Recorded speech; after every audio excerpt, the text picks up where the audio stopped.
जीते हुए मैच में टीम इंडिया की हुई शर्मनाक हार। 5 खिलाड़ी रहे टीम इंडिया के हार के गुनहगार। जी हां, एक जीता हुआ मैच कैसे हारा जाता है वो टीम इंडिया से सीखा जाना चाहिए।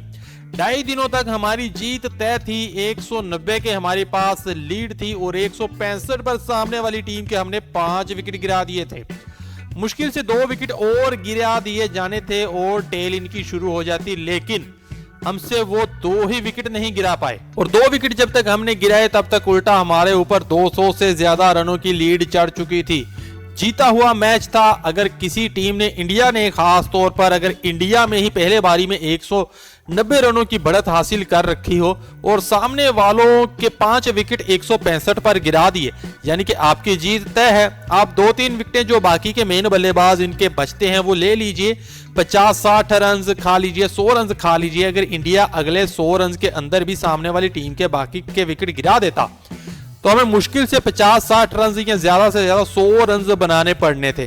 लेकिन जब तक हमने विकेटें गिराए तब तक वो हमारे ऊपर 230 रनों की लीड चढ़ा चुके थे। तो इसी वजह से जीते हुए मैच में हमारी हार हुई है। तो इसके जिम्मेदार कौन कौन हैं इस पर बात कर लेंगे, लेकिन सभी जिम्मेदारों पर बात होगी इससे पहले एक बार मैं आपको पूरे मैच की सूरत हाल बता देता हूं। इंग्लैंड ने इस मैच में पहले बल्लेबाजी की थी। टॉस जीतकर 226 रन बनाए थे। इंडिया की तरफ से गजब की गेंदबाजी हुई।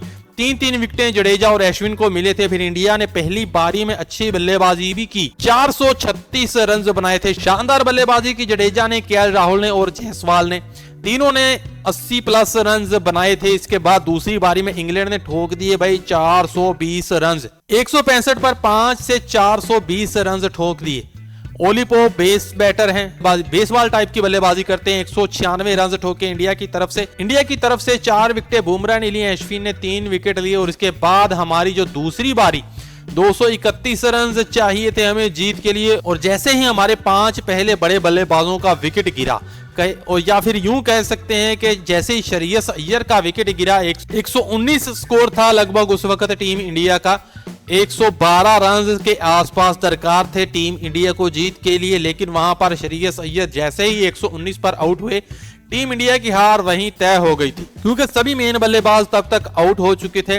अक्षर पटेल को ऊपर भेजा गया था ताकि रन जोड़ सके, लेकिन जैसे ही अय्यर का विकेट गिरा हमारे लिए मैच तो खत्म हो गया था और हम वहीं पर मैच हार चुके थे। हालांकि अय्यर के आउट होने के बाद जरूर टीम इंडिया ने लड़ाई लड़ी, बहुत क्लोज गए, लेकिन जब सिर्फ 30 रन की दूरी पर था टीम इंडिया जीत से, तब मोहम्मद सिराज ने आगे बढ़कर एक बड़ा शॉट लगाने की कोशिश की, छक्का मारने की कोशिश की और वहीं पर वो आउट हो गए और टीम इंडिया इस मैच को हार गई। एक तरीके से बहुत सारे जिम्मेदार हैं इस मैच में हमारी हार के, लेकिन असली में कौन कौन रहा एक एक करके मैं आपको बताता हूं। सबसे पहले गुनहगार तो हमारे बल्लेबाज हैं, जिसमें सबसे पहले आते हैं जी शुभमन गिल, क्योंकि दोनों बारियों में ही वो फ्लॉप रहे। पहली बारी में 30 रन बनाए और दूसरी बारी में 0। तो सबसे पहले गुनहगार होंगे शुभमन गिल, और इसके बाद दूसरे गुनहगार आते हैं खुद कप्तान रोहित शर्मा भाई। रोहित शर्मा भाई, आपको 40-24 बनाने के लिए टीम में नहीं रखा गया है। आप ओपनर आते हैं, पहली पारी में आते हैं। जब आपने 40-20 रन बनाने होते हैं तो जल्दी विकेटें गिरना शुरू हो जाती हैं। आपको लंबी बारी खेलनी चाहिए। आपने 24 रन बनाए, दूसरी बारी में आपने लगभग 39 से 40 रन बनाए, तो आप इतना ही बनाएंगे तो भाई आप टीम में रहना डिजर्व नहीं करेंगे। इसके बाद तीसरे गुनहगार आते हैं श्रेयस अय्यर। पहली बारी में 35 बनाकर आउट हो गए, दूसरी बारी में जब सबसे ज्यादा जरूरत थी तब 13 रन बनाकर आउट हो गए। चौथे गुनहगार हैं अक्षर पटेल। हालांकि पहली बारी में 44 रन बनाए, लेकिन जब आई बात बॉलिंग की तो पहली बारी में ज्यादा विकेटें नहीं ले पाए। पहले 2 ही विकेटें इनको मिली और इसके बाद बल्लेबाजी की बारी जब इनको आई तो इनको ऊपर भेजा गया ताकि रन बनाए, लेकिन वो वहां पर भी फेल हो गए। सिर्फ 17 रन बनाकर आउट हो गए। तो इस वजह से अक्षर पटेल जो हैं वो चौथे गुनहगार रहेंगे। इसके बाद 5वें गुनहगार आते हैं हमारे जितने भी गेंदबाज हैं। मैं इन सबको कहूंगा, क्योंकि अगर आप 163 पर 5 विकेटें हासिल कर लेते हैं और उसके बाद जो बचे हुए बल्लेबाज होते हैं, जिनमें गेंदबाज भी होते हैं, ऑलराउंडर भी होते हैं, जो ज्यादा रन बना नहीं पाते, वो आपको 420 बनवा देते हैं, तो आप ही सबसे ज्यादा जिम्मेदार हैं।